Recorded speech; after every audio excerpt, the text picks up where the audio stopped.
16. Potential. Majima walked into the staff room after school and made a beeline for the couch, face planting onto it with a groan. Eraser. Never let me give you a hard time about your problem children again.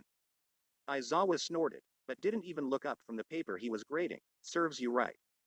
You have problem children this year? Yamada grinned as he looked up from his own paperwork. That must be fun. What are they like? Majima lifted his head off the couch just enough to look him in the eye. You'll know soon enough. They've decided to use one of your students as an extra credit project. Nebzu hid his smile behind his teacup, knowing full well exactly which students Majima was talking about. Of course, he hadn't had a chance to peek at the cameras for Class 1F just yet. He still had a school to run after all, but Midoriya and his friend Hatsume had so much chaotic potential that there was little chance that Majima was talking about anyone else. The only question now was which student had they chosen as their victim. I'm the homeroom teacher for 1C, Yamada said slowly. What would a couple of support course students want with a Gen Ed kid? Majima sighed in exhaustion and sat up. They've decided that one of your kids is getting into the hero course, and that they're helping him do it. Can they even do that? Snipe asked. There's nothing in the rules against it. Nedzu said cheerfully. It might have taken a few loopholes if they were teachers, but since they're all students, then they're simply helping their friend, correct? Of course you know exactly who I'm talking about. Majima muttered. You do know this is your fault, right? If it was just Hatsume, I could handle it. I've had plenty of students like her in the past, but whenever she's combined with your protege. Wait, you have a protege? Yamada yelled, making Aizawa finally look up from his papers to cancel his quirk, not that Yamada noticed or even cared. You never take personal students. What even is this kid? A hellspawn, probably. Aizawa said. He has to be if he caught the rat's attention. Nedzu simply smiled and let his faculty form their own opinions. Many of them already knew about Midoriya and some had even met him, but the few who hadn't were all listening to the conversation with a mixture of curiosity and fear. All Might in particular looked vaguely terrified after the chat that Nedzu had had with him the other day. Not that the scolding had been undeserved, of course, but it meant that he was probably a bit more primed to be scared of Midoriya's potential and of Nedzu's interest in him. Nedzu was honestly more disappointed that All Might had forgotten about Midoriya after accidentally showing him his weakness than he was about the whole telling him not to be a hero thing. Nedzu was still a bit upset, since heroism had apparently been Midoriya's lifelong dream, but the fact was that he was quirkless. As sad and terrible as it was, Nedzu couldn't pretend that Midoriya wouldn't be at a distinct natural disadvantage not just in combat, but in the flashy popularity contest that defined the industry. It probably didn't matter which hero he had asked. They probably would have given the same answer, so at least All Might had tried to be polite about it. Forgetting about the boy, however, was a much more serious offense. If Midoriya had secretly been a villain or had taken All Might's advice badly, it could have been disastrous for all of Japan. Even if All Might had been 100% certain that Midoriya would never use his weakness against him, the boy's knowledge of it would make him an appetizing target for the many villains that had a vendetta against the number one hero. By not communicating the encounter to anyone, not even Tsukauchi, All Might had put not only himself, but also an innocent civilian in danger, which was idiotic no matter what ranking he held.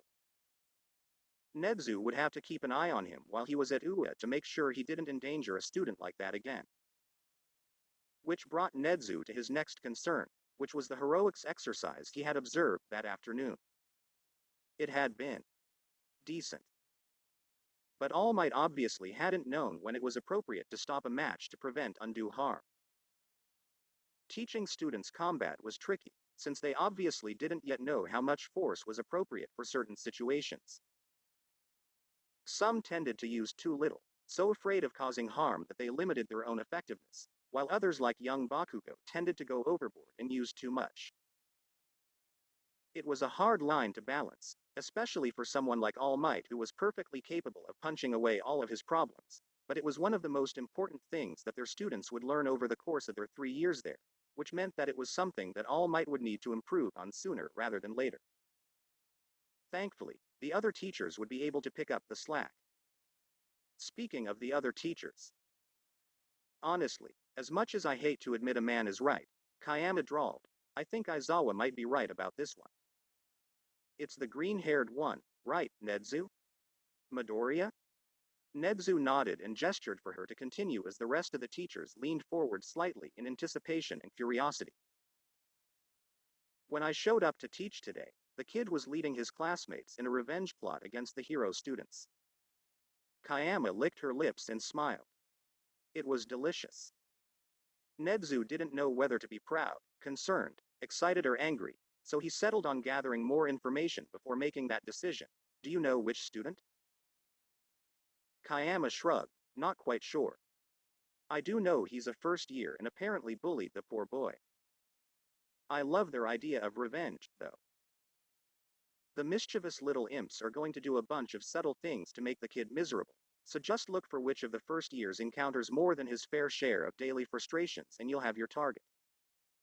There were easier ways to find the child, if one just hacked into the right records.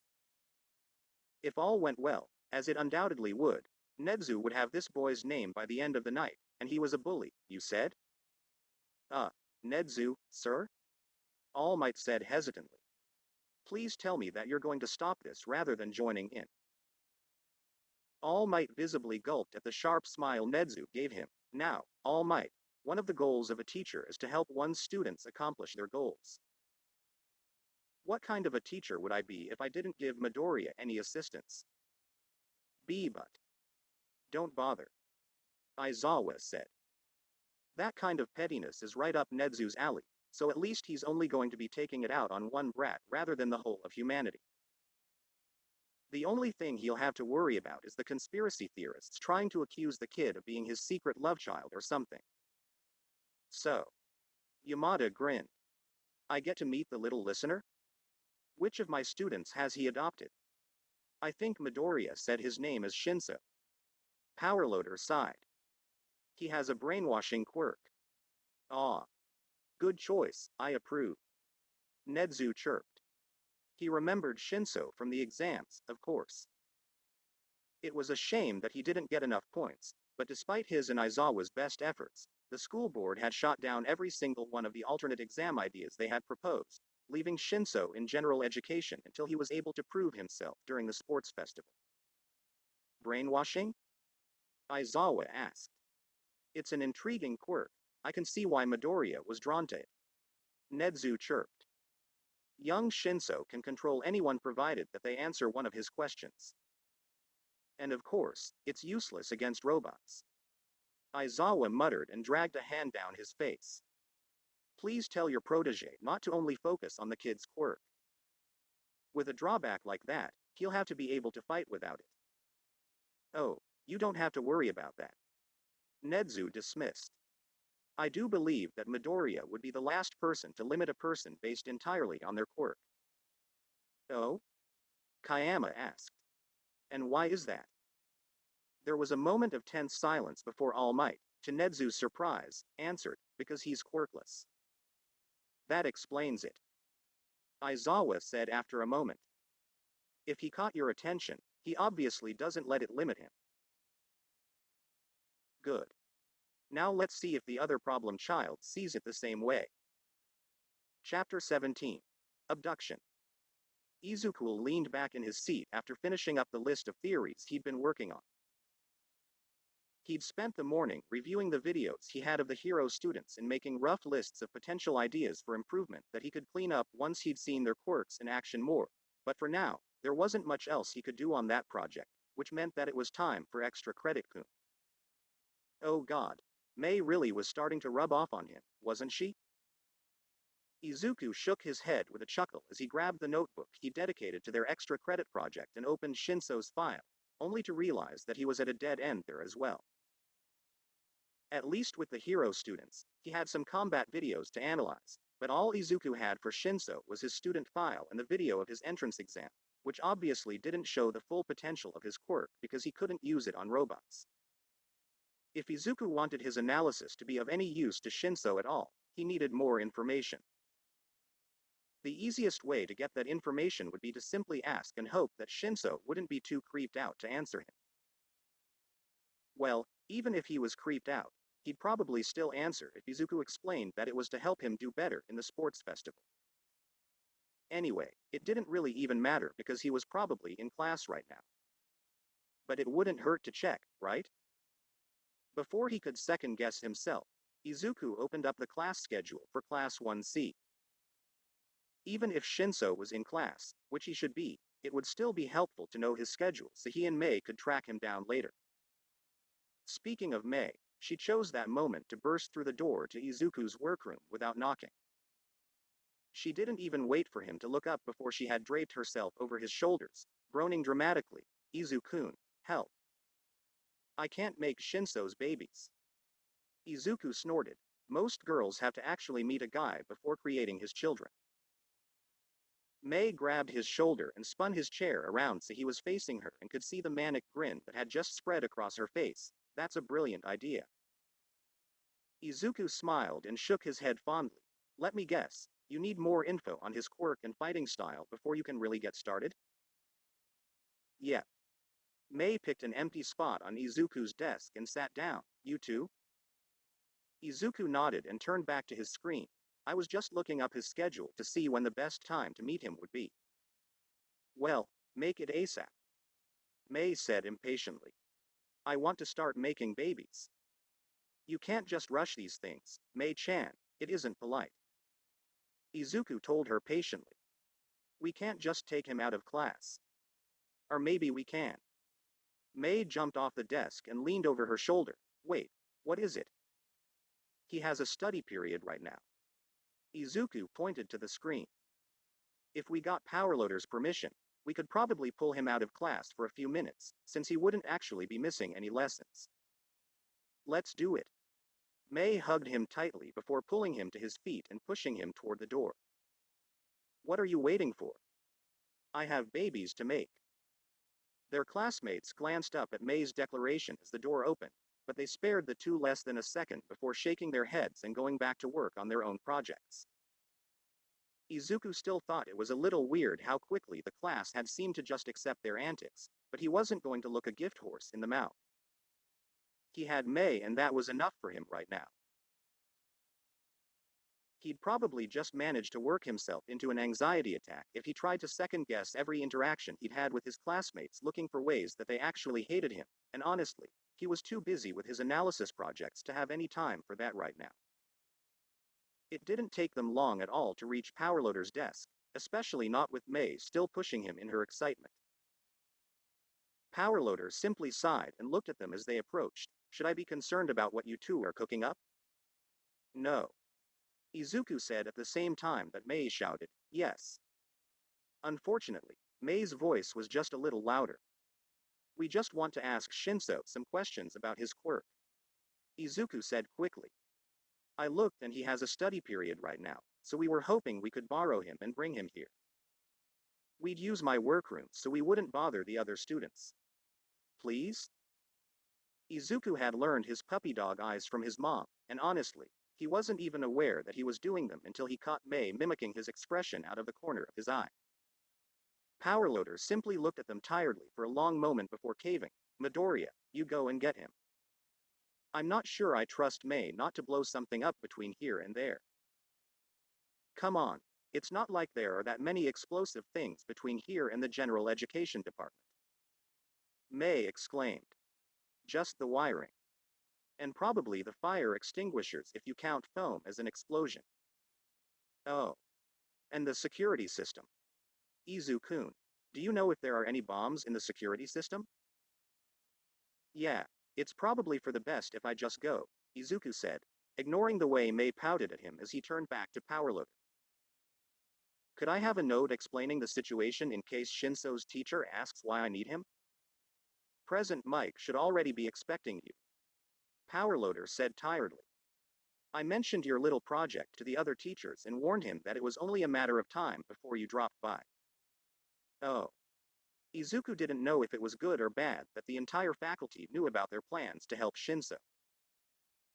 Honestly, he'd never had teachers care about what he wanted to do before, so this was all new territory. That's good then. Powerloader nodded. Get back quick before Hatsume blows up our lab again. May cackled and ran back toward her desk. Good luck.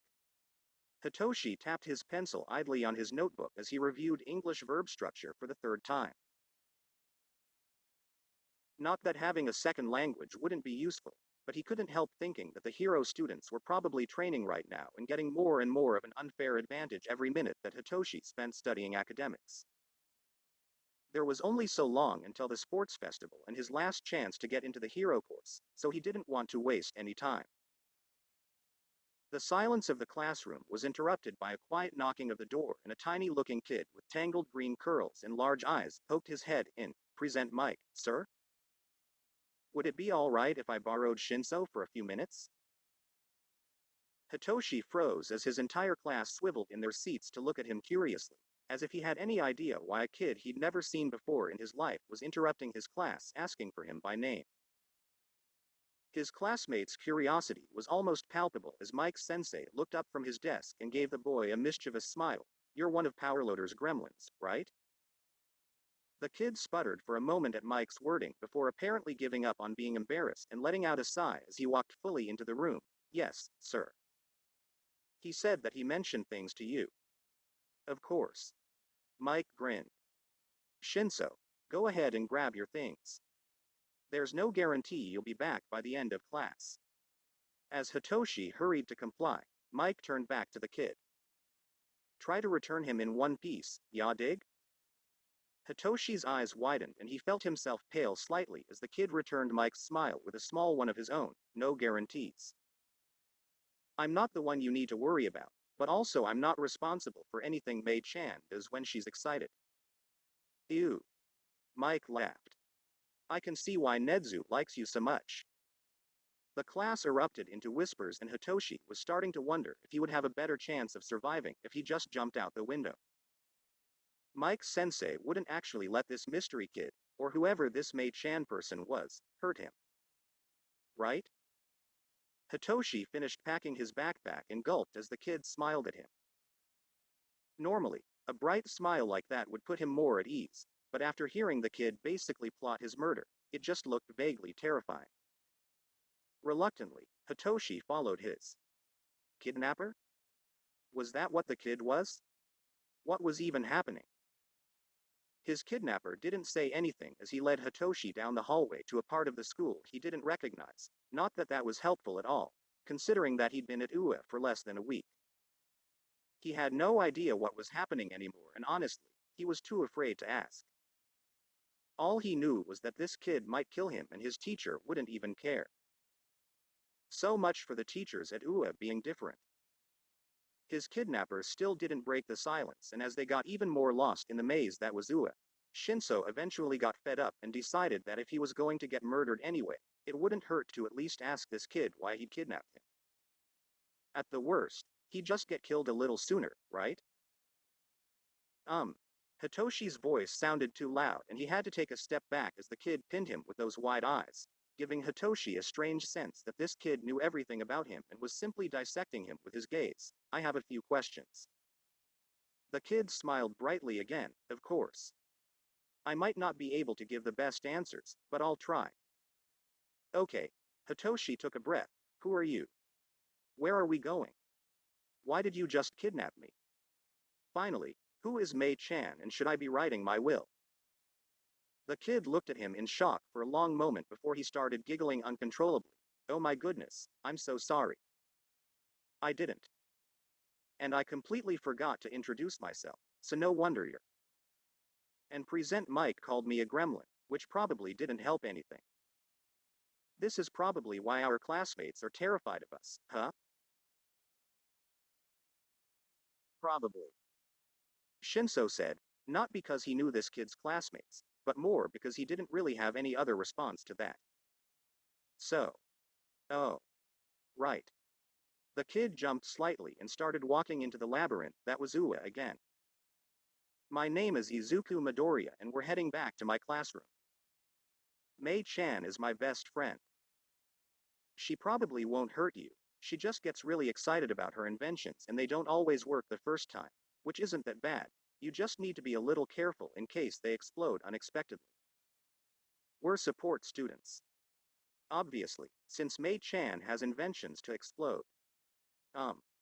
What else? Oddly enough, Midoriya's rambling was actually calming and made him seem less like some mysterious psychopath, so Hitoshi actually found himself feeling a little more at ease as he cocked an eyebrow. Why you kidnapped me?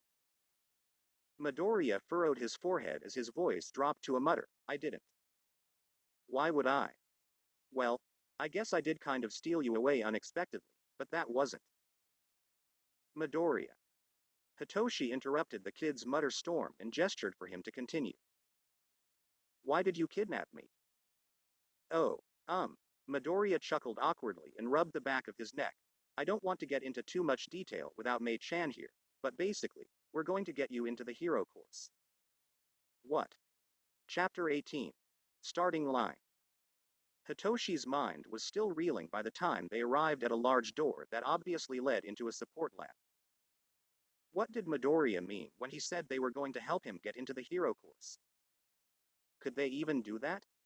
How? He was knocked out of his stupor, quite literally, when the door blew off its hinges and threw him and Midoriya against the far wall of the hallway. It didn't hurt as bad as he would have expected, and honestly he was more dazed than hurt, but maybe that had something to do with the whole situation and not the fact that he just gotten thrown against a wall and was now sitting on the hallway floor. Mei-chan. Midoriya yelled. You could have hurt us. Don't worry, Izuku, that was just a disorienting blast. A girl with bright pink hair and coveralls tied around her waist appeared in the doorway, nonchalantly moving a giant pair of goggles from her face to her head as if she hadn't just blown up half the hallway. They'll cause damage to things, but not to people. Perfect for hostage situations. Oh. Midoriya scrambled to his feet and grabbed a notebook from his pocket. How does that affect people like Smontas who are, objectively, made from things? There's a kid in 1A who can turn into rock and another in 1B who can turn into steel. Would they be affected?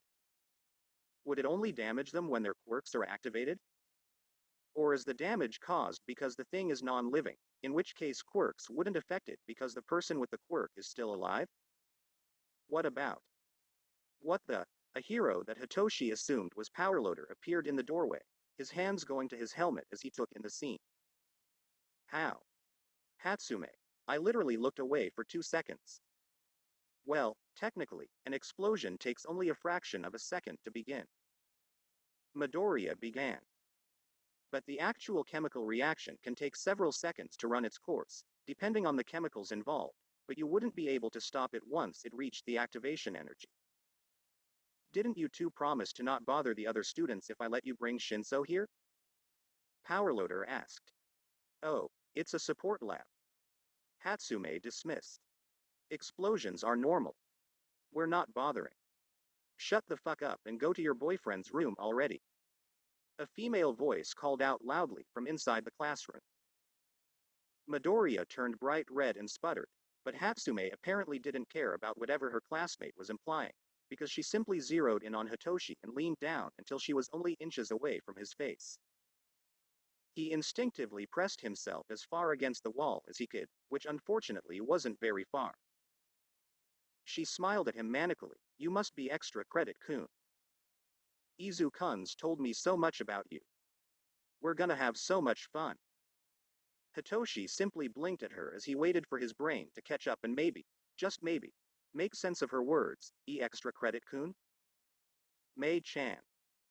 Midoriya shoved her away from him and shook his head as he helped Hitoshi up. You can't just call people by nicknames like that the first time you meet them. Shinso has a name. Not important. Hatsume dismissed. What's important is that I'm going to make his babies. Hitoshi choked on nothing and almost fell back onto the floor again as the crazy girl grabbed his hand and pulled him into the lab with Midoriya following close behind. He barely got a glimpse of the other students before he was being yanked into a small dark room lined with computers and the door shut ominously behind him, trapping him with the two crazy students who had just kidnapped him. Was being a hero really worth all this? Yes. Yes, it was. Hitoshi took a deep breath and looked at his kidnappers with a well-practiced bored expression. So, are you gonna explain what's going on now? Hatsume turned and slapped Midoriya's chest. Izu-kun. Why didn't you explain anything to Extra Credit Kun? I was waiting for you. Midoriya defended. I thought you wanted. Don't waste time on my account, Izu-kun. We have work to do. Hatsume turned back to Hitoshi. You, Extra Credit Kun, are our new project. Hitoshi didn't think that explained anything except for the nickname he'd apparently acquired, but thankfully Midoriya was a little more willing to fill in the gaps. Powerloader has agreed to give us extra credit if we use our skills to help you. Midoriya sighed as he turned on the lights and sat down in front of the line of computers. I'm an analyst and Mei-chan is obviously an inventor, so we're going to. Well, be your support, I guess? I'll help you analyze and train your quirk and she'll make you a support item that you can use in the sports festival next month to give you the best possible chance of transferring into the hero course. Honestly, it's ridiculous that they wouldn't let you in the hero course in the first place, but at least now you can prove everyone wrong, right? Hitoshi thought about that for a long moment. So you're basically going to train me to be a hero so you can get extra credit? Midoriya smiled awkwardly. Yes? I mean, only if that's okay. We don't have to if you don't want us to. I get that we can kinda be a lot sometimes. Don't give him a choice, Izu-kun. Hatsume exclaimed. We're helping you and that's final. Okay, extra credit kun? Hitoshi couldn't help snorting. Well, I'm not exactly in a position to say no, but are you sure you even want to help a kid with a villain's quirk become even more dangerous? What if I go rogue like everyone's always told me? His kidnappers obviously hadn't missed any of the bitterness in Hitoshi's voice, because they shared a glance and when Hatsume responded, she sounded angry. Okay, that's it. You're gonna win this and we're gonna prove those assholes wrong. I am so sick of people being rude to my friends just because of downright stupid prejudices. F friends? Hitoshi's brain went blank. Hatsume couldn't possibly be including him in that, could she? They'd literally just met. But then, she'd already talked about having his babies. Whatever the hell that meant. It's best not to fight her friendship. Midoriya gave him a small, determined smile. When Mei-chan gets something in her brain, it's best to just roll with it. So, let's start with your quirk. It's brainwashing, right? Verbal response based? Hitoshi nodded, still reeling. Yeah. But, I can't control higher brain functions, just basically make the person into a puppet. Midoriya had whipped out a notebook and was rapidly writing down everything Hitoshi was saying. How do they snap out of it? Do you have to release your control? Hitoshi shrugged. I can, like if they complete all the orders I gave them, but it's more common for someone else to jostle them, which can break my hold. That's how most of my classmates rescued anyone they thought I'd used my quirk on. Midoriya ignored Hatsume's annoyed buzzing next to him. Ask me a question. Why? Hitoshi asked suspiciously. Midoriya grinned. So you can brainwash me, of course. I need to know how it feels to be on the receiving end and it'll help me explore your limits. His eyes went blank as Hitoshi took control, glancing over at Hatsume, expecting her to be creeped out at the very least.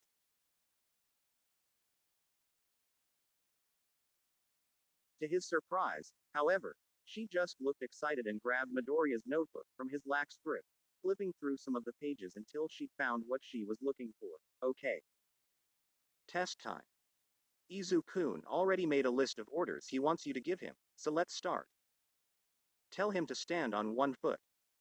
Hitoshi hesitated, glancing between Hatsume and Izuku. He'd learned the hard way not to give anyone any functional orders without their express permission. I should ask him first. Well then, just ask him now. Hatsume said impatiently. It'll be another experiment to see if he tells the truth under your quirk. It doesn't work like that. Hitoshi griped and turned to Midoriya. Tell me whether or not you're okay with me giving you orders. Just as he'd expected, Midoriya simply sat and stared at him blankly.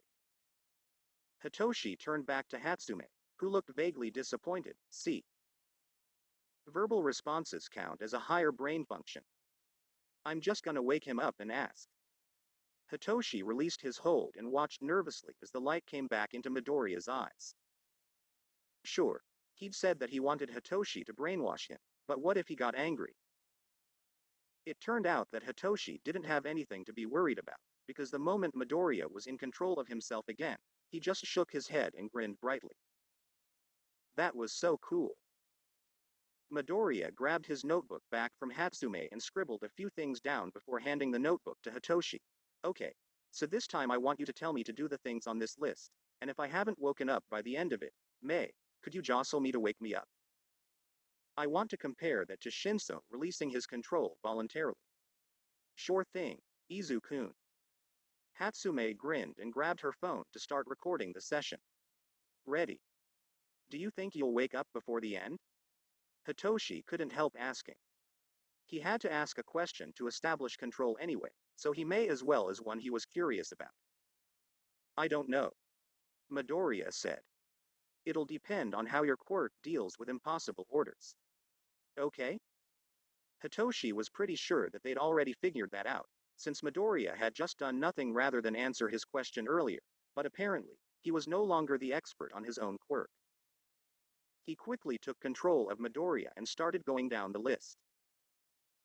Most of the orders were easy things like stand up, sit down, stand on one foot, etc. The most interesting thing that happened was when Hitoshi ordered Midoriya to sit down on a stool. There wasn't a stool in the little room they were in, so to Hitoshi's surprise, Midoriya actually took the initiative to leave the room and go sit in the stool out by Powerloader's desk. Hitoshi almost died of embarrassment as he ran after Midoriya, frantically apologizing to the other support students, but he finally decided that their classmates must be used to their antics because the only response they gave to their classmate coming out practically brain-dead was a few curious glances and a few giggles to Powerloader's exasperation. Shinso, I'm assuming you're currently in control of Midoriya? Powerloader asked with a sigh. Hitoshi froze. This was it. This was how he got expelled from UA. He should have known better than to brainwash a UA student, even with their permission, and now he was going to get punished for his stupidity. He should have known this whole situation was too good to be true. He stared at the floor, clamping down on his anger and disappointment. Yes, sir. I'll release him from my quirk right away. There's no need for that. Powerloader said. I'm sure you're in the middle of an experiment, right? Hitsashi hesitantly nodded. Was Powerloader just going to accept that? He wasn't going to expel him for using his quirk on a fellow student? Apparently not, because Powerloader simply nodded as if this situation were completely normal. Or as normal as any situation could be when Midoriya and Hatsume were involved. Shinso, please tell Midoriya to get back into his room, Powerloader said. And make sure he doesn't run into anything dangerous on the way back. There are power tools in here.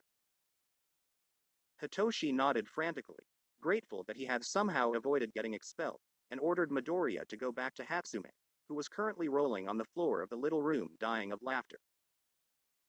With his luck, he could just imagine Midoriya trying to walk all the way back home completely brainwashed if he told him to go to his room. After that minor blip, everything went smoothly.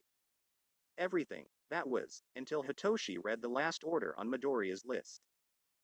Hatsume? Hitoshi pointed to the page. Does he really want me to order him to do this? Don't call me Hatsume, extra credit kun, Mei-chan is fine. Hatsume leaned over and read the order. That one's actually a pretty important experiment, so yeah, he definitely wants you to do it. Oh okay?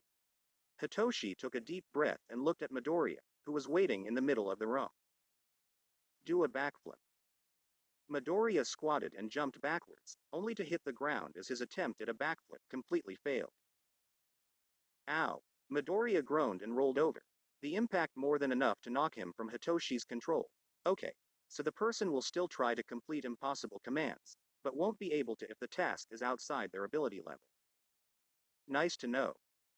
I am so sorry. Hitoshi ran to help him up. I shouldn't have given you that order. Are you hurt? Do you need me to leave? I'm so sorry. I should stop asking questions. I'm probably making you really uncomfortable.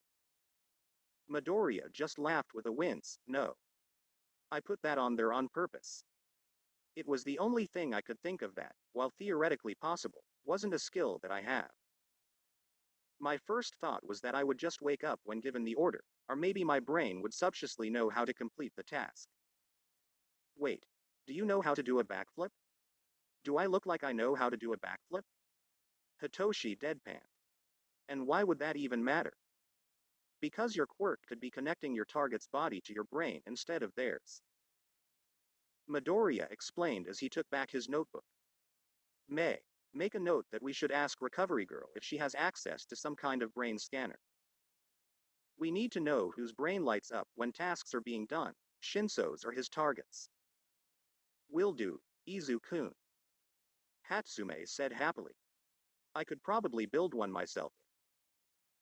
Hitoshi couldn't help but feel like he was intruding as both of them dissolved into muttering and wrote down their observations in their respective notebooks. He was starting to wonder if he should just go back to class when one of Midoriya's more coherent mutterings caught his attention. And we know you can modify memories, so. No, I can't.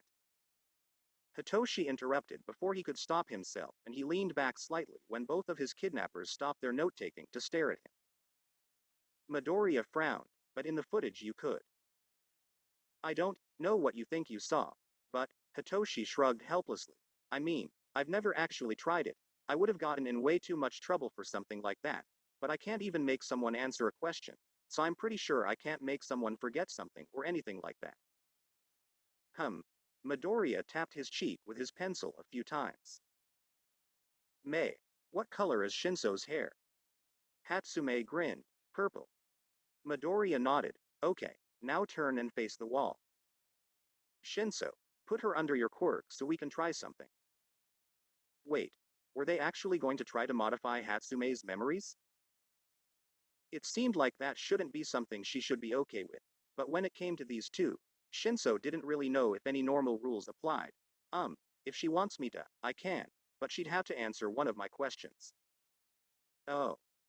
Even from the back, Hatsume's excitement was obvious. Do I get to be the test subject this time?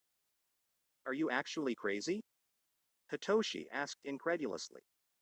Hatsume simply laughed, probably. Hitoshi activated his quirk and shook his head in disbelief. These two had to be insane. Okay, what now? Midoriya thought for a second. Tell her to remember your hair being green. Hitoshi still didn't think this was actually going to work, so he went ahead and gave the order, then released his control. Midoriya smiled at him, then turned to Hatsume.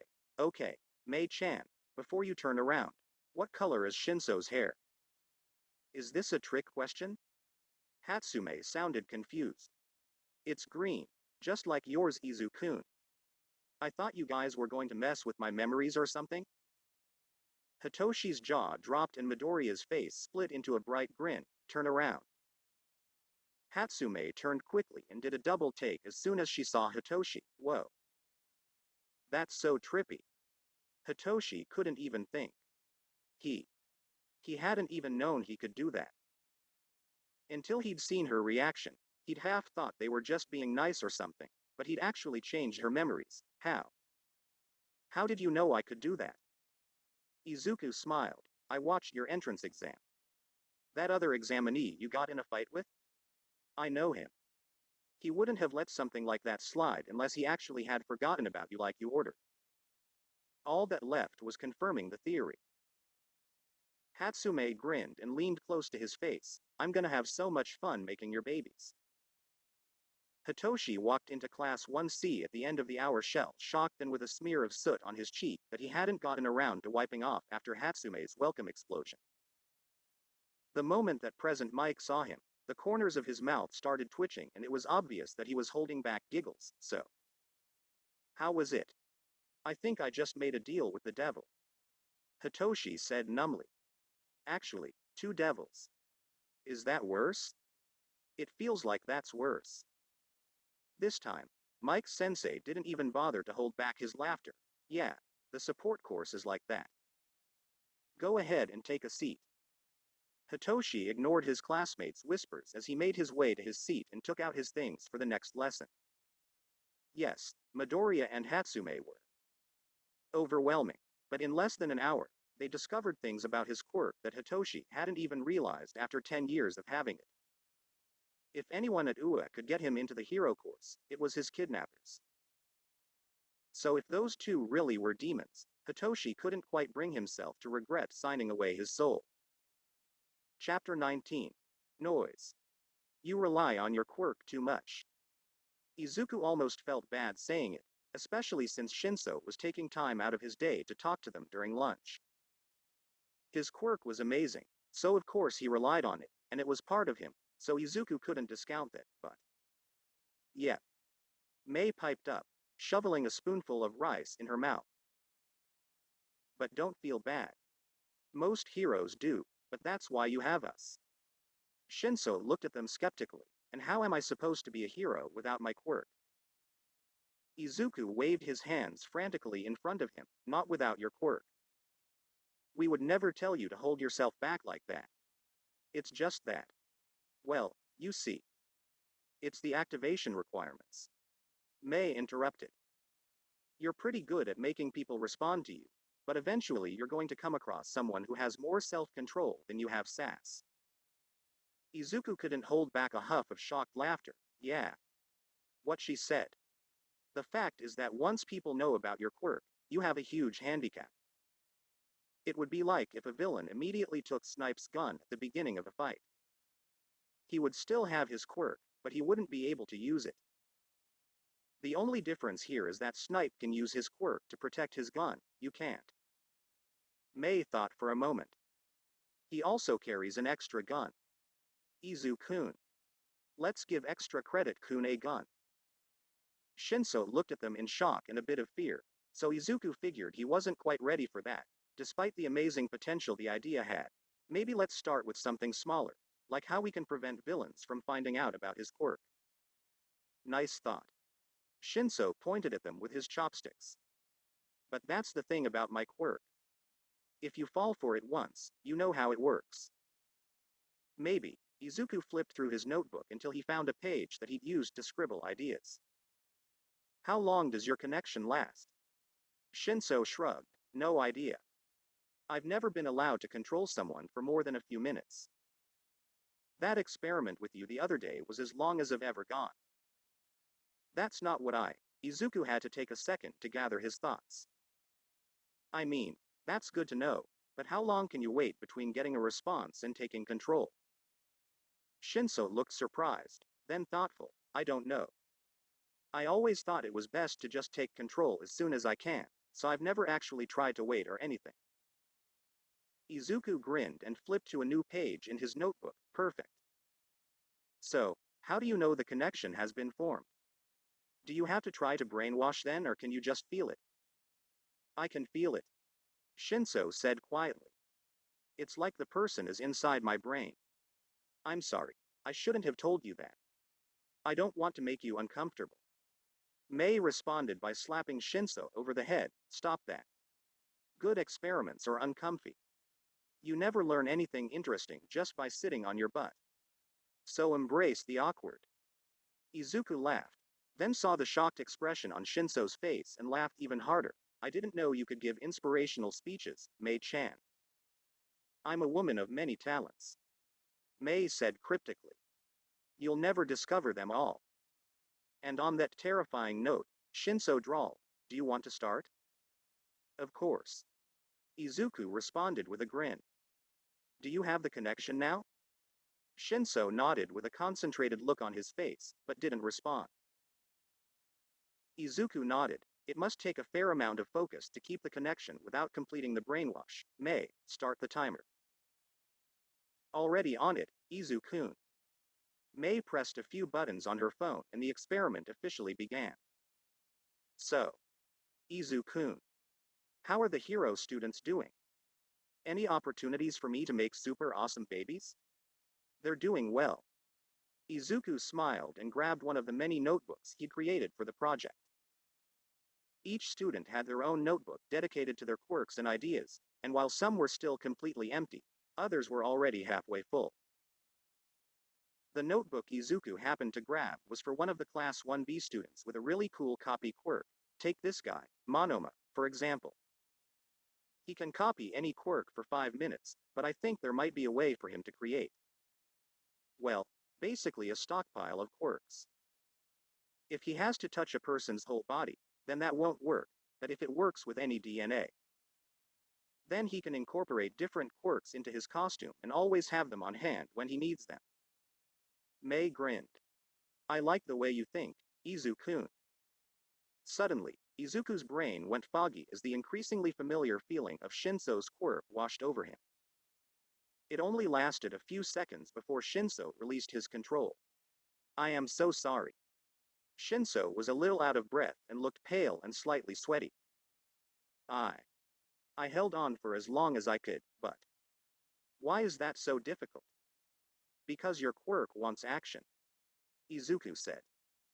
Instinctively, people want to either do something or not.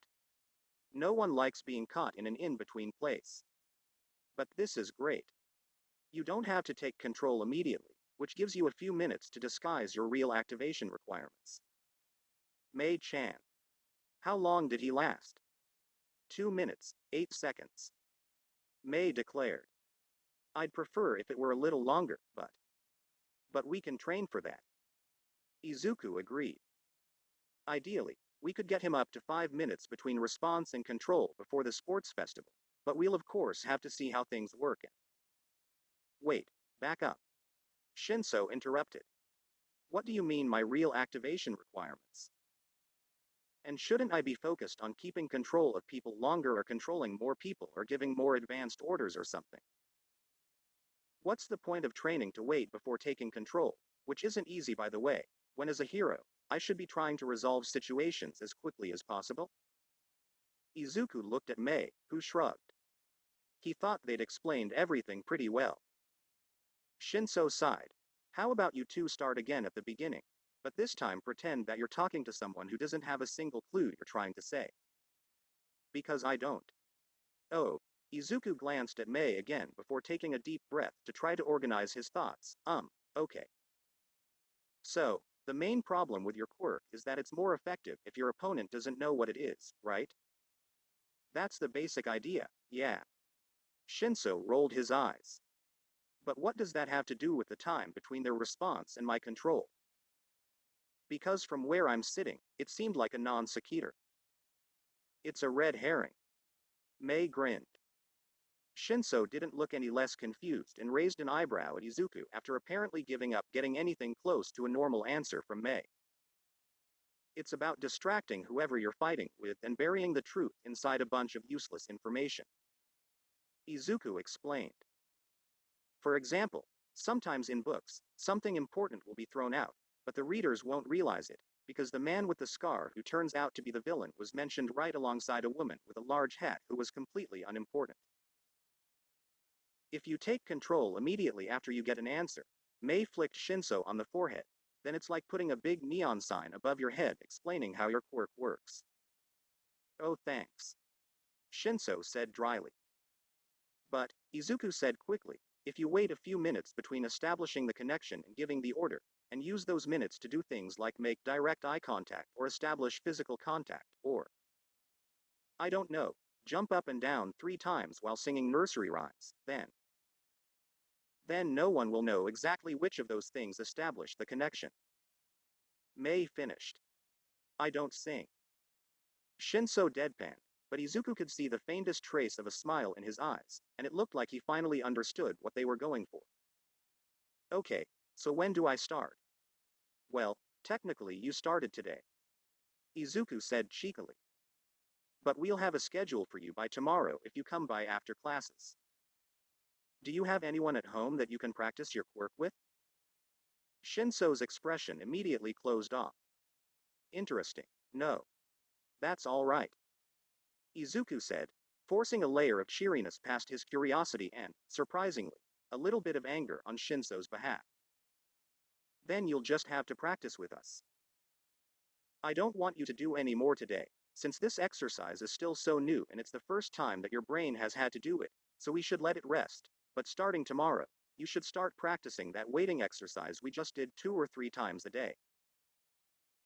For the sports festival, you also need to be able to complete distracting tasks before you officially activate your quirk, so we should focus on getting you to the point where you don't even have to think about it and have full autonomy on when you activate your connection. Shinso looked a little pale, but Izuku noticed that he also looked determined, just like himself when he used to say he'd be a hero despite his quirklessness. It didn't work out for him, but if he could still help people like Shinso who deserved to be heroes, then that was more than enough. Shinso would overcome every obstacle put in his path and save so many people, and Izuku would have a hand in that. It was almost even better than his own old dream. Perfect. Mei broke the tension by grabbing Shinso by the arm and dragging him back out into the main lab. Now that Izuku's had a chance to do his thing, it's my turn. I'm so excited. I have so many awesome babies for you to try. Bee babies? Shinso looked nervous and a little shocked, but why? Izuku felt a little bad, but he couldn't help laughing when he realized that he had never actually explained some of Mei's more exciting eccentricities to Shinso. Oh well, better late than never, he supposed. She means her inventions. Izuku managed to gasp between his chuckles. Mei-chan calls her inventions her babies because she cares about them so much. I made them, Izuku. Mei cried indignantly. If you poured your heart and soul into something, you'd call them your babies too. I do pour my heart and soul into something. Izuku grinned cheekily. I call them my notebooks. So, we're just going to be looking at inventions, Shinso confirmed, not experimenting with human children. The only human children we'll be experimenting on are ourselves. Mei said gleefully, grabbing a large cardboard box from her workstation. Extra credit, Kun. Grab that box under the table. Shinso shrugged and went to pick up the box, only to stumble when the weight was more than he expected. What's in this thing? Rocks. Oh hush, it's not that heavy. Mei dismissed. Izuku, grab the other one. Izuku shrugged and ignored the way that Shinso looked at him knowingly as he tried to pick up the box, only to grunt and fall backwards onto his butt. Mei-chan, seriously?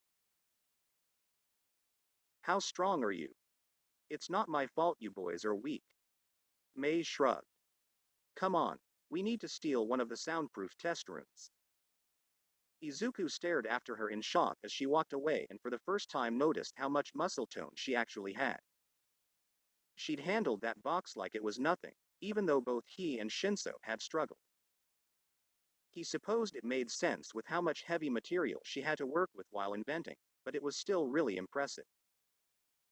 Are you just gonna keep staring at her butt all day?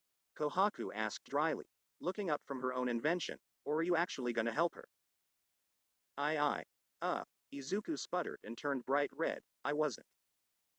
I didn't, Deciding that it was best to just cut his losses, Izuku grabbed the box and hefted it as best he could before leaving his snickering classmates behind and following Mei and Shinso. Mei was already taking things out of her box while Shinso was catching his breath and leaning against the wall. Izuku set his box down heavily next to the other two on the table and started shaking out his arms.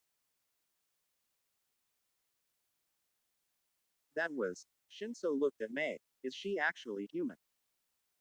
Or is she just some robot that killed its creator and started updating itself while pretending to be human? Ew. Mei grinned. If I. No, Mei-chan. Izuku said patiently. You can't make yourself into a cyborg. Mei deflated, then brightened and was about to say something, but Izuku interrupted her before she could say what he knew she was going to say. You can't make Shinso into a cyborg either. Mei pouted. It'd be a great way to get around that stupid one support item only rule that the Gen Ed students have. And how is he gonna beat the hero course if he can't even lift a box? Hey. Shinso straightened up. I lifted it. I did better than Midoriya anyway. Izu-kun is an analyst.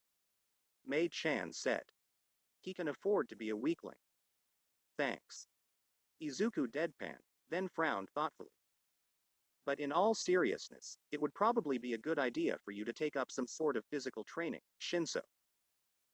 Your quirk will probably keep you out of most fights, but there's always times that a hero has to rely on their body more than their quirk. Take Eraserhead, for example. He's such a great hero because of his martial arts training, not just his ability to cancel quirks. You like Eraserhead? Shinso asked. I've never met someone else who liked him. Most people I talked to before Ue just thought I was making him up. Oh, he's one of my favorites. Izuku grinned. Did you hear he's one of the teachers here? Have you seen him yet? No, I've been looking everywhere, hoping to catch a glimpse of him in the halls, but I haven't had any luck. Shinso frowned. I guess he's just that good at stealth, huh? I mean, you kinda have to be to avoid the media as a professional hero. Izuku said. What do you think? Experiments now, fanboying later. Mei said, popping between them with a large metal mask in one hand and 3 pairs of protective earmuffs in the other. Put these on. Izuku put one of the earmuffs around his neck as Mei helped Shinso into the mask. If you want, we could probably use one of the school's gyms to work out and try to gain some strength before the sports festival. Shinso raised an eyebrow at him. We? Izuku shrugged and stretched out his arms. I sit in front of a screen all day. I've been getting sore. Everywhere online says that adding some physical activity into my schedule will help with that. Plus, I can't just call Mei-chan every time I need to move something heavy.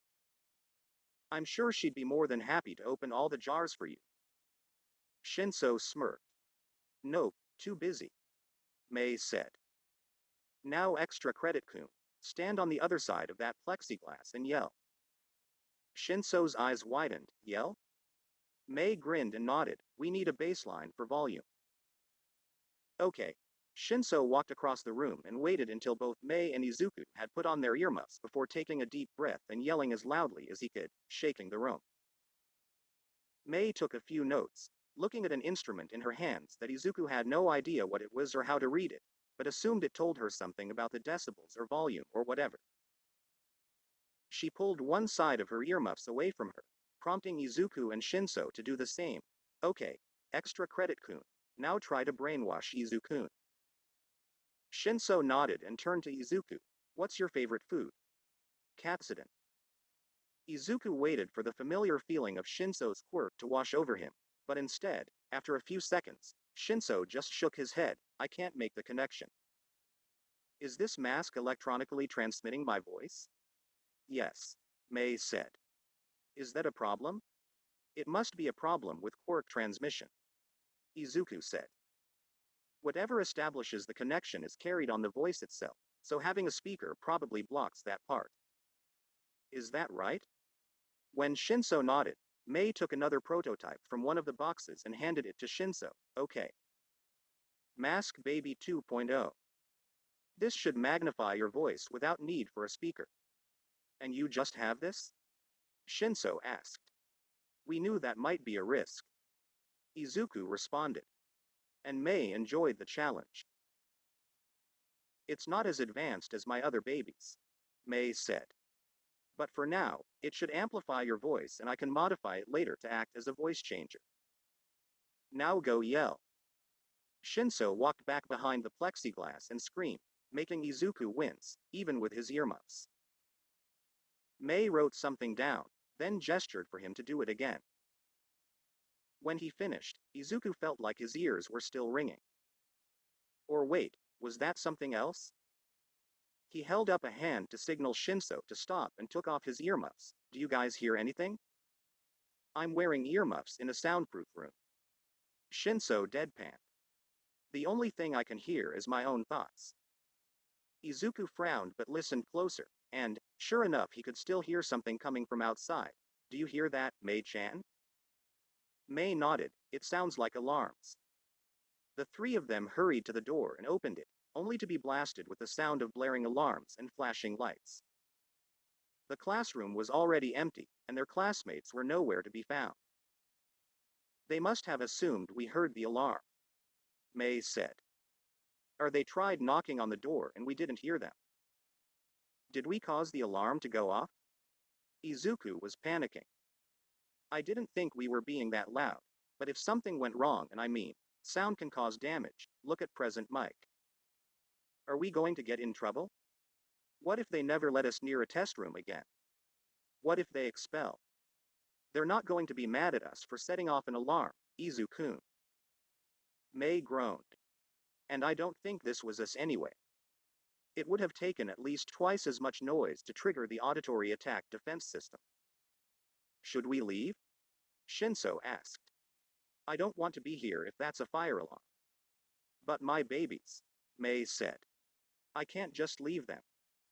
May, whatever Izuku was about to say was cut off by the alarms going silent. Or not. The PA system crackled to life and Nedzu's cheery voice filtered through the speakers. Hello students, the threat has been handled. Please calmly return to class. All right, then. May said, pushing both boys back in the soundproof room. Back to testing. Izuku thought it was odd that there was an alarm in the middle of the day, and what had Nedzu meant by threat. He meant to look into it later, he really did, but then May started another round of experiments, and he completely forgot. Chapter 20. Anomalies. Izuku sharpened his pencils and separated the notebooks he dedicated to Class 1A. He didn't really think he'd learn anything new about their quirks today, since they were just doing a special rescue lesson, but it would be interesting to see how they applied their quirks in a non-combat-oriented situation. He was particularly excited to see how Katsuki reacted to being confronted with a problem that he couldn't punch. Izuku glanced at the clock. The class would be arriving in just a few minutes, assuming that no one had any issues getting into their costumes or anything, so he went ahead and opened up the camera feeds to get a visual of 13 already waiting inside. Their quirk was so amazing. Izuku made a mental note that he needed to get their autographs sometime, maybe after the sports festival. Since the students hadn't arrived yet, Izuku figured he might as well use the time to familiarize himself with the facility. It was so cool. There were all sorts of different terrain that simulated different disasters that the students would have to deal with as pro heroes, and from his place inside the system, Izuku could easily see all the different controls for each of the zones. At any point, 13, Nedzu or whoever was teaching could easily turn off any of the disaster zones if anything went wrong, or even turn them up or control them almost like a video game to offer their students more of a challenge. They'd all been set to the lowest automatic disaster setting for the first years, obviously, but Izuku knew he'd be asking Nedzu if he could observe one of the third year's rescue exercises so he could see the building's full potential. It was so cool. Movement on one of his screens caught his eye as the bus finally arrived and the students started to file off following a grumpy eraserhead like a line of little ducklings. Izuku snickered to himself. Maybe there was a way he could make sure Katsuki heard that? It would be sure to piss him off. The last student left the bus, Izuku checked the schedule. Wasn't All Might supposed to be there today? As 13 lectured the students on quirk safety, Izuku hummed thoughtfully and pulled out his phone to check the news. May had called him to ramble about a new idea, right as he was about to get on the train, so he hadn't had a chance to read the headlines that morning like he unusually did. Sure enough, All Might was all over the news, which meant that he must already be either near or over his limit for the day. Izuku couldn't really fault him, since those people obviously needed to be saved and being their hero was All Might's job, but he had been really looking forward to seeing his favorite hero perform rescue exercises just like his debut. Even if he wouldn't actually be in the same room, it still would have been really cool to watch something like that live. With the mystery of All Might's absence solved, Izuku turned his attention back to the screens in front of him, where 13 was finishing up their lecture as a blackish purple. Something started to appear behind them. Izuku frowned and zoomed in to get a closer look. He hadn't seen any obstacles like that in the system, but it was possible he'd missed something. Suddenly, every single camera cut out at the exact same time. Izuku immediately attacked his keyboard, desperately trying to convince himself that there was no reason to panic. It must just be a weird electrical glitch or something. There was no way that that purple thing was a villain trying to attack the students, right? But, even if it was an electrical glitch, there was a failsafe on another electrical system that would trigger the alarms if a certain number of cameras stopped working, and that alarm wasn't going off. No alarms were. After a minute of trying to get the cameras back up, Izuku hesitantly stood up and left his desk. It was probably nothing. UA's security was the best of the best. But it still wouldn't hurt to have Powerloader call 13 and make sure everything was alright, right? It was completely unnecessary and would probably annoy them, because there was definitely not a villain attack happening right now, but just in case there was. Izuku slowly approached Powerloader's desk, only to find him talking to Hanzo. He didn't want to interrupt him while he was helping another student, but there might be an attack happening right now. Powerloader? Midoriya? Powerloader nodded to him. I'll be with you in just a minute. Izuku took a deep breath. The longer he thought about it, the more the whole situation just seemed wrong. He familiarized himself with the USJ, and there was nothing that was like that purple thing. Now was definitely not the time to let his social anxiety get the better of him. Actually, sir, Izuku tried to inject as much urgency as he could, hoping Powerloader would get the message without making the class panic. I need you to check something out. Now. Powerloader looked at him strangely. Hanzo, just keep working. I'm going to see what Midoriya needs and I'll be back in a minute. When Hanzo shrugged good-naturedly, Izuku walked back to his workroom as quickly as he could without running, grateful beyond belief that Powerloader was so different from his middle school teachers and trusted him without asking too many questions. It was nice and he would probably be crying if he wasn't so worried. A part of him half expected the cameras to be working again when he got back to his computer, making his entire anxiety attack an embarrassing overreaction, but of course, all of his screens were still blank. Izuku waited for Powerloader to follow him in before closing the door. Alright, Midoriya, what is this about? Powerloader asked. It's not like you to interrupt like that. Yes, obviously. But not. I lost contact with the USJ. Izuku blurted out. Powerloader froze. I'm sorry, could you repeat that? I was watching 1A over the cameras and everything was fine, but then there was this purple thing and the cameras just stopped working. I couldn't find anything like that in the system and there should be alarms going off, but there's not, and Izuku forced himself to stop rambling and took a deep breath. I think it might be a villain attack. Powerloader took a sharp intake of breath. It's All Might, 13, and Eraserhead there today, right? Izuku shook his head. 13 and Eraserhead are there, but All Might's already at his limit. Is there any way you could call them? Just to make sure everything's alright? Powerloader was already pulling out his phone. Why am I not surprised that you know about that? I'm sure everything's fine. This'll just take a minute. Izuku held his breath as the phone rang. After a long minute, Powerloader took the phone from his ear and dialed another number. Eraser sometimes doesn't answer the phone. You know how he is. He thinks it's a waste of time, but 13 should have their phone on them.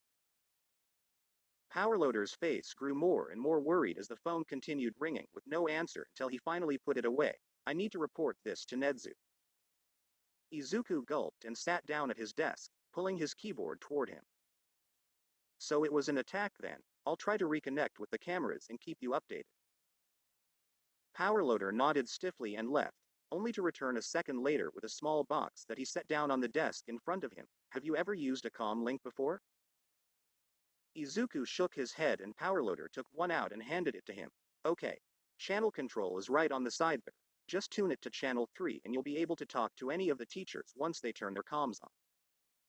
It's an open line, so we should be able to hear everything. Do you understand? Izuku set up the comm like Powerloader had told him and put it in his ear, then nodded. Powerloader returned the gesture before throwing open the door to the lab. Hanzo, as class representative, I'm leaving you in charge. Make sure nobody blows anything up.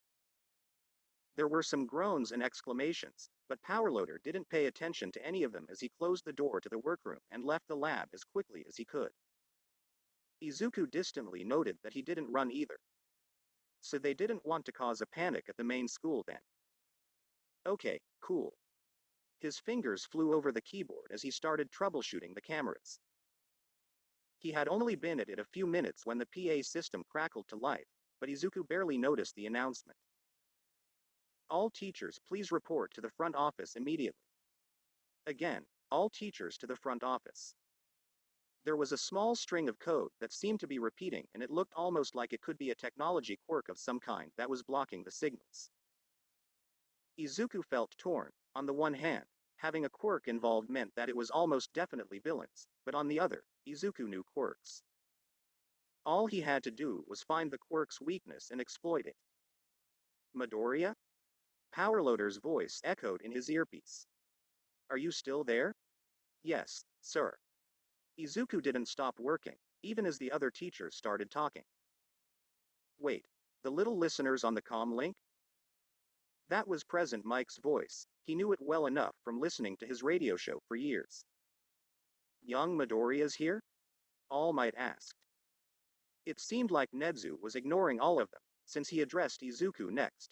Have you had any luck in re-establishing contact with the USJ facility? Not yet, sir. Izuku said distractedly. But it is a technology quirk and... Yes. Do you have a visual? Powerloader asked. What? Izuku's brain took a moment to catch up. Oh, no, not yet, but I figured out how the blocking quirk works. It seems to only be blocking a specific type of signal. I mean, that's obviously what our cameras are using, but I might be able to jury-rig things from my side and use another type of signal to connect. All right, Nezu said. Do that and tell us immediately when you get through. Izuku felt a small surge of pride. Nezu had said when, not if. He believed in him. He shook his head. No time to think about that right now. Right now he needed to make sure that the teachers weren't going into this fight blind. It took him a few minutes to hack his way through, but he'd already tried hacking UA twice now, so he knew how all the systems worked, and with the extra permissions that Nezu had given him, Izuku had just barely enough experience and authority to do what he had in mind. He hit one final key, the cameras flared to life again, and Izuku didn't like what he saw.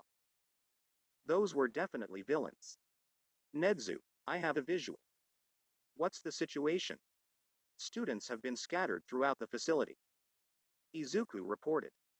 Eraserhead is fighting, but he's outnumbered. There are dozens of them. Mostly low level though, it looks like. 13 is by the entrance protecting some of the students.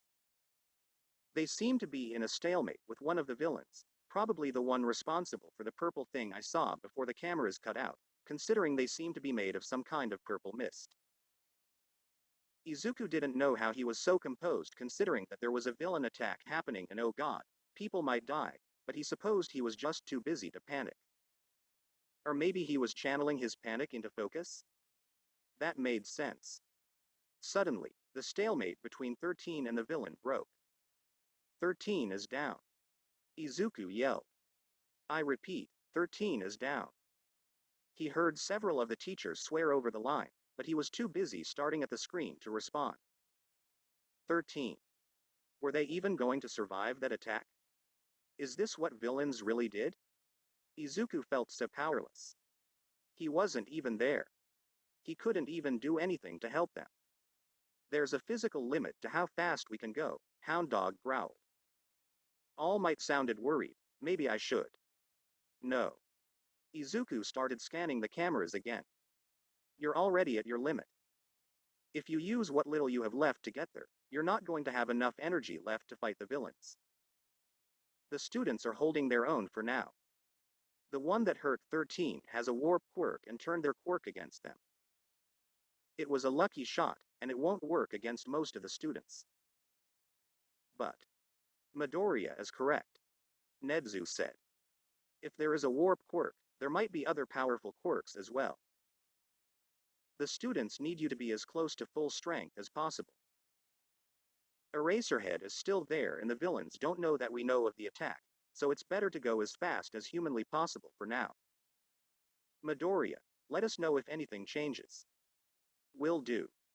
Izuku felt so useless. There had to be something he could do. It might help the heroes if he could figure out why the heroes were there. And for that he needed audio.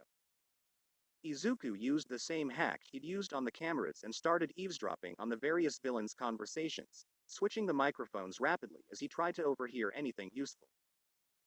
Didn't tell me the plan, kid, I swear. One of the villains was caught in Todoroki's ice quirk. All they told me was that they're gonna kill All Might. That's all I know. Izuku switched mics again as Todoroki started unthawing the villain. Not the most hero-like, but then again, neither was hacking, so he couldn't talk. They're here to kill All Might. I don't know why or how yet. There was a villain near where Eraserhead was fighting, but he almost seemed to be supervising instead of fighting himself. Izuku switched to one of the mics near him as the villain started scratching at his neck. A stress response? When's the final boss gonna get here? The villain's voice was raspy as he muttered to himself. We're running out of NPCs. So immature? It was hard to tell how old the villain was, but considering that he called his own men NPCs, he was almost definitely the leader. Probably antisocial, considering the video game references. Final boss must be All Might. Did he know that the heroes were on their way? No. Then he would have said something about final bosses or even mini-bosses, but he didn't, so he was probably thinking that All Might was just late. Still, the video game references gave him an idea. Now that he'd done it twice, it didn't take Izuku all that long to hack into each of the different zones. Within minutes, he had the weapons of artificial flooding, earthquake simulators, flamethrowers and so much more at his fingertips. With Eraserhead slowing down, he had to do everything in his power to make sure that the students were safe. Alright, villain, you want to treat this like a game? Izuku stretched his hands out in front of him, popping his knuckles. Then let's play.